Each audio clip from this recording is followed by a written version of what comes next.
ಅವರೆಕಾಯಿ ಕೆಜಿ 50. ಅವರೆಕಾಯಿ ನಾಟಿ ಅವರೆಕಾಯಿ ಕೆಜಿ 50. ಅವರೆಕಾಯಿ ನಾಟಿ ಅವರೆಕಾಯಿ ಕೆಜಿ 50. ಅವರೆಕಾಯಿ ಹೇ, ನಾನು ನಿಮ್ಮ ಕನ್ನಡದ ಹುಡುಗ ರಾಜು. ಹಿಂದಿನ ವಿಡಿಯೋದಲ್ಲಿ ನಾನು ಹೇಳಿದ್ದೆ ಪ್ರತಿ ವಾರ ಇಲ್ಲಿ 9 ವಾರ ಕೂಡ ಬಂದು ವಿಡಿಯೋ ಮಾಡ್ತೀನಿ ಅಂತ. ಇದು ನನ್ನ 2ನೇ ವಾರದ ವಿಡಿಯೋ. ಹಿಂದಿನ ವಿಡಿಯೋದಲ್ಲಿ ನಾನು ಹೇಳಿದ್ದೆ ಮಾರ್ನಿಂಗ್ ಬೇಗ ಬನ್ನಿ, ಜನ ಕಡಿಮೆ ಇರ್ತಾರೆ ಅಂತ. ನಾನು ಹಾಗೆ ಮಾರ್ನಿಂಗ್ ಬೇಗ ಬಂದೆ. ನೋಡಿದ್ರೆ ಇಲ್ಲಿ ಜನ ಜಾಸ್ತಿ ಇದ್ರು. ಆಮೇಲೆ ಮತ್ತೆ ಅಲ್ಲೆಲ್ಲ ವಿಚಾರಿಸಿದೆ. ಅವ್ರೇನಂದ್ರು ಅಂದರೆ 3 ಗಂಟೆಗೆ ಬಂದಿದ್ರೆ ಚೆನ್ನಾಗಿರೋದು, ಜನ ಸ್ವಲ್ಪ ಕಡಿಮೆ ಇರ್ತಿದ್ರು ಅಂತ ಹೇಳಿದರು. ನನ್ನ ಪ್ರಕಾರ ನಾನು ಹಿಂದಿನ ವಿಡಿಯೋದಲ್ಲಿ ಅಂದರೆ ಆಗ ನಾನು ಲೇಟಾಗಿ ಹೋಗಿದ್ದೆ, ಆಮೇಲೆ ಆಗಲೇ ಅಷ್ಟೊಂದು ಜನ ಇದ್ದರು. ಈಗ ನಾನು ಬೆಳಿಗ್ಗೆ ಬೇಗ ಬಂದಾಗ ಇನ್ನೂ ತುಂಬ ಜನ ಇದ್ದರು. ಹಾಗಾಗಿ ಹೇಳ್ತಾ ಇದ್ದೀನಿ, ನೀವು ಮಧ್ಯಾಹ್ನ ಒಂದು 3 ಗಂಟೆ 4 ಗಂಟೆ ಟೈಮಲ್ಲಿ ಬಂದರೆ ಬೆಟರ್ ಅಂತ ಅನಿಸುತ್ತೆ. ತುಂಬ ಜನ ಕಡಿಮೆ ಇರ್ತಾರೆ.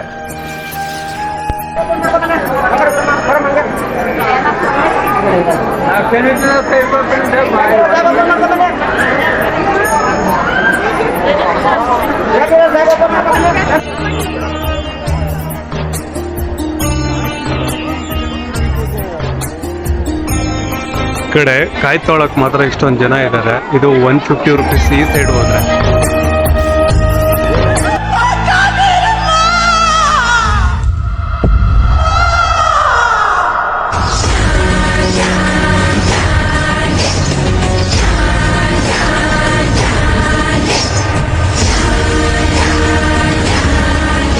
ಇಲ್ಲಿ 9 ವಾರ ಬಂದು 9 ಕಾಯಿಯನ್ನು ಕಟ್ಟಿದ್ರೆ ನಿಮ್ಮ ಕಷ್ಟಗಳೆಲ್ಲ ಪರಿಹಾರವಾಗುತ್ತೆ. ಮಹಾಶಕ್ತಿ ಪೀಠ ಕಾಟೇರಮ್ಮ, ಕಂಬಳಿಪುರ ಕಾಟೇರಮ್ಮ ಅಂತಾನೆ ಪ್ರಸಿದ್ಧವಾಗಿರುವಂತಹ ಇಲ್ಲಿ ಈ ಜಾಗಕ್ಕೆ ಸಾವಿರಾರು ಜನ ಬರ್ತಾ ಇದ್ದಾರೆ. ಒಬ್ಬ ವ್ಯಕ್ತಿಗೆ ಎಲ್ಲ ಕಷ್ಟಗಳು ಒಂದೇ ಸಲ ಬಂದಾಗ ನಾವು ಒಂದ್ಸಲ ಯೋಚನೆ ಮಾಡಿರ್ತೀವಿ, ಕಷ್ಟ ಅನ್ನೋದು ನನಗೇನೆ ಬರ್ತಾ ಇದೆ, ಬೇರೆಯವ್ರಿಗೆ ಏನಕ್ಕೆ ಬರೋದಿಲ್ಲ. ಎಲ್ಲ ಕಷ್ಟಗಳು ನಮ್ಗೇನೆ ಬರುತ್ತೆ ಅನ್ನೋದಾಗಿದ್ದಿದ್ರೆ ಕಷ್ಟ ಅಂತ ಇಲ್ಲಿ ಸಾವಿರಾರು ಜನ ಬರ್ತಾ ಇರ್ಲಿಲ್ಲ. ಕಷ್ಟ ಅನ್ನೋದು ಶ್ರೀಮಂತನಿಗೂ ಇದೆ, ಬಡವನಿಗೂ ಇದೆ. ಕಷ್ಟ ಅನ್ನೋದು ಇಬ್ಬರಿಗೂ ಸಮಾನವಾಗಿದೆ. ಆದ್ರೆ ಕಷ್ಟ ಅನ್ನೋದು ಯಾವ ರೀತಿ ಯಾರಿಗೆ ಯಾವ ತರ ಬರುತ್ತೆ ಅನ್ನೋದು ಗೊತ್ತಾಗೋದಿಲ್ಲ. ನಿಮ್ಮ ಎಲ್ಲ ಕಷ್ಟಗಳು ಪರಿಹಾರ ಆಗ್ಬೇಕು ಅಂದ್ರೆ ಕಂಬಳಿಪುರ ಕಾಟೇರಮ್ಮ ಮಹಾಶಕ್ತಿ ಪೀಠಕ್ಕೆ ಒಂದ್ಸಲ ಭೇಟಿ ನೀಡಿ.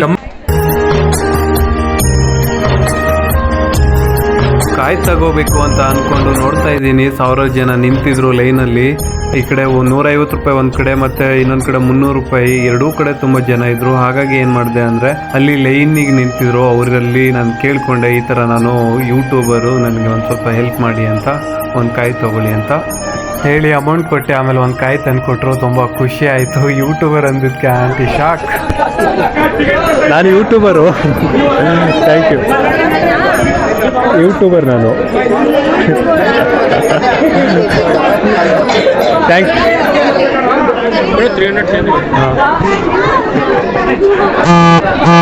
ಆಂಟಿನೇ ತಗೊಬಂದು ಕೊಡ್ತು ತಗೊಂಡಿದ್ದು. Thank you so much. Telugu ಮಾತಾಡ್ತಾರೆ.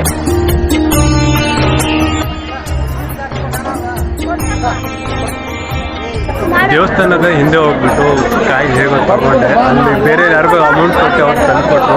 ಅಲ್ಲೇ ನಿಮಗೆ ಏನಾದರೂ ಫಸ್ಟ್ ಟೈಮ್ ಏನಾದರೂ ಬರ್ತಾ ಇದ್ದೀರಾ ಅಂದರೆ ಅಲ್ಲಿ ಚೀಟಿ ಇರುತ್ತೆ. ಈ ಚೀಟಿ ನಿಮ್ಮ ಸಮಸ್ಯೆ ಏನಂತ ಇಲ್ಲಿ ಹೇಳಿದರೆ ಅವ್ರು ನೀವು ಚೀಟಿ ಕೊಡ್ತಾರೆ. ಚೀಟಿ ತೊಗೊಂಡೋಗ್ಬಿಟ್ಟು ಅಲ್ಲಿ ಆ ಆಲದ ಮರದ ಹತ್ರ ನೀವು ಅದು ಆ ಚೀಟಿಯಲ್ಲಿ ಎಷ್ಟು ರೌಂಡ್ ಹಾಕಬೇಕು ಅಂತ ಇರುತ್ತೋ ಅಷ್ಟು ರೌಂಡ್ ಹಾಕಿಬಿಟ್ಟು ಪ್ರದಕ್ಷಿಣೆ ಹಾಕ್ಬಿಟ್ಟು ಆಮೇಲೆ ಹಾಗೆ ಅದೇ ಪ್ರದಕ್ಷಿಣೆನ ಪ್ರತಿ ವಾರ ನೀವು ಕಂಟಿನ್ಯೂ ಮಾಡ್ತಾನೆ 108 ಅಂತ ಹೇಳಿದ್ದಾರೆ. ಪ್ರತಿ ವಾರ 108 ಹಾಕಲೇಬೇಕು 9 ವಾರ.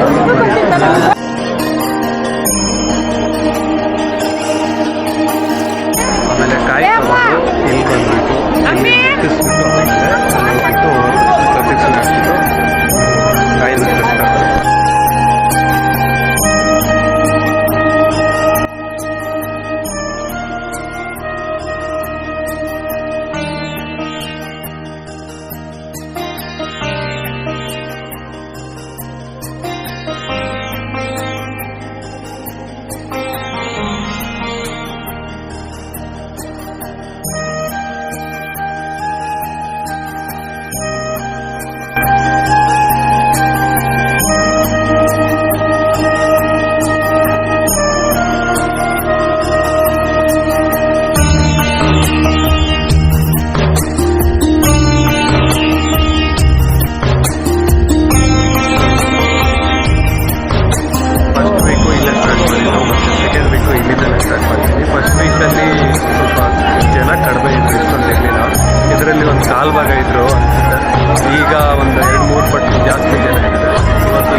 ನೋಡಿ ಇವತ್ತು ಎಷ್ಟು ಜನ ಇದ್ದಾರೆ ಅಂತ, ತುಂಬ ಜನ ಇದ್ದಾರೆ. ಇನ್ನು ಅದೇನು ಅಮಾವಾಸ್ಯೆ ಹುಣ್ಣಿಮೆ ಅಂತ ಬಂತು ಅಂದರೆ ಜನ ಸಾಗರನೇ. ಇವತ್ತೇ ಇಷ್ಟೊಂದು ಜನ ಇದ್ದಾರೆ. ಇನ್ನು ಕಾಟೇರಮ್ಮ ಮಹಾಶಕ್ತಿ ಪೀಠಕ್ಕೆ ಭೇಟಿ ನೀಡಿ 2 ವಾರ ಹೋಗಿ 2 ಕಾಯಿ ಕಟ್ಟಿದೆ. ಈ 2 ವಾರದಲ್ಲಿ ಏನು ಚೇಂಜಸ್ ಆಯಿತು ಅಂದರೆ, ಫಸ್ಟ್ ವೀಕು ಚೇಂಜಸ್ ಏನೂ ಅನಿಸ್ಲಿಲ್ಲ ನನಗೆ. ಸೆಕೆಂಡ್ ವೀಕಲ್ಲಿ ಚೇಂಜಸ್ ತುಂಬ ಅನಿಸ್ತು. ಏನಂದರೆ, ಹಿಂದಿನ ವಿಡಿಯೋದಲ್ಲಿ ನಾನು ಹೇಳಿದ್ದೆ ನನ್ನ ಜೀವನದಲ್ಲಿ ನಾನು ಕಳ್ಕೊಂಡಿದ್ದೀನಿ ಅಂತ. ಅವ್ರ ಕಡೆಯಿಂದ ನನಗೆ ಒಂದು ಮೆಸೇಜ್ ಬಂತು. ಆಮೇಲೆ ನಾನು ಅದಕ್ಕೆ ಸರಿಯಾಗಿ ರೆಸ್ಪಾನ್ಸ್ ಮಾಡಲಿಲ್ಲ, ಬೇಡ ಅಂತ. ಆಮೇಲೆ ಇನ್ನೊಂದು ಆಫರ್ ಬಂತು. ಆ ಆಫರ್ ಏನು ಅಂದರೆ, ನಾನು ಏನು ಅಂದ್ಕೊಂಡಿದ್ದೀನೋ, ನಾನೇನು ಬೇಡ್ಕೊಂಡಿದ್ದೀನೋ ಅದ್ರ ರಿಲೇಟೆಡೇ ಆಗಿ ಆ ಒಂದು ಆಫರಿಂದ ನನಗೆ ತುಂಬ ಅಂದರೆ ತುಂಬ ಖುಷಿ ಅನ್ನಿಸ್ತು. ಮತ್ತು ಆಫರ್ ಬಂದಿರೋದಕ್ಕೆ ನಾನು ಹೋಗೋಕ್ಕಾಗುತ್ತೋ ಇಲ್ಲೋ ಗೊತ್ತಿಲ್ಲ. ಅಂದರೆ ವರ್ಕು ಬಿಜಿ, ನನಗೆ ಲೀವೆಲ್ಲ ಕೊಡೋದಿಲ್ಲ. ಆದರೂ ಟ್ರೈ ಮಾಡ್ತೀನಿ. ಮತ್ತು ಹಾಗೆ ಇನ್ನೂ ಹರಕೆ ಇದೆ, ಇನ್ನೂ 7 ವಾರ ಹೋಗೋದಿದೆ. ಪ್ರತಿ ಒಂದು ವೀಡಿಯೋಸ್ನ ಹಾಕ್ತಾ ಇರ್ತೀನಿ, ನೋಡ್ತಾ ಇರಿ. ಲೈಕ್ ಮಾಡಿ, ಕಮೆಂಟ್ ಮಾಡಿ, ಶೇರ್ ಮಾಡಿ. ಈ ವಿಡಿಯೋನ ತುಂಬ ಜನಕ್ಕೆ ಹೆಲ್ಪ್ ಆಗುತ್ತೆ, ಕಷ್ಟದಲ್ಲಿ ಇರೋರಿಗೆ.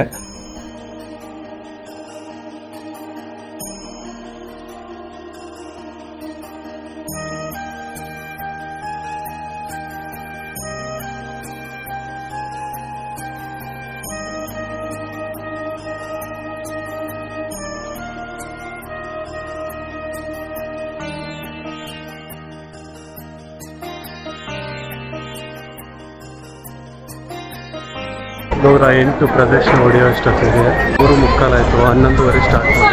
ಪ್ರತಿ ಸಾರಿ ಹೇಳ್ತೀನಿ, ನಿಮ್ಮ ಚಪ್ಪಲಿಗಳನ್ನು ನೀವು ನಿಮ್ಮ ವೆಹಿಕಲ್ ಹತ್ರನೇ ಬಿಟ್ಟು ಬನ್ನಿ. ಏನಕ್ಕಂದರೆ ಇಲ್ಲಿ ಹುಡುಕ್ತಾ ಇದ್ದಾರಲ್ಲ, ಸೇಮ್ ಅದೇ ಗತಿ ಆಗುತ್ತೆ. ಜನ ಜಾಸ್ತಿ ಇತ್ತು ಅಂದರೆ ಚಪ್ಪಲಿಗಳೇ ಸಿಗೋದಿಲ್ಲ. ನಿಮ್ಮ ವೆಹಿಕಲ್ ಹತ್ರ ಬಿಟ್ಟು ಬಂದ್ರಿ ಅಂದರೆ ಸಿಗುತ್ತೆ. ಆಮೇಲೆ ನಿಮಗೆ ಏನಾದರೂ ಆಟ ಆಡಬೇಕು ಅಂತ ಅನಿಸಿದರೆ, ಇಲ್ಲೆಲ್ಲ ಆಟದ ಸಾಮಾನಿದೆ. ಅಂದರೆ ಚಿಕ್ಕ ಹುಡುಗರು ಆಟ ಆಡ್ಬೋದು, ಆ ಕಡೆ ದೊಡ್ಡವರು ಯಾರಾದರೂ ಆಟ ಆಡೋರು ಇದ್ದರೂ ಕೂಡ ಆಡ್ಬೋದು 1-2 ಇದರಲ್ಲಿ.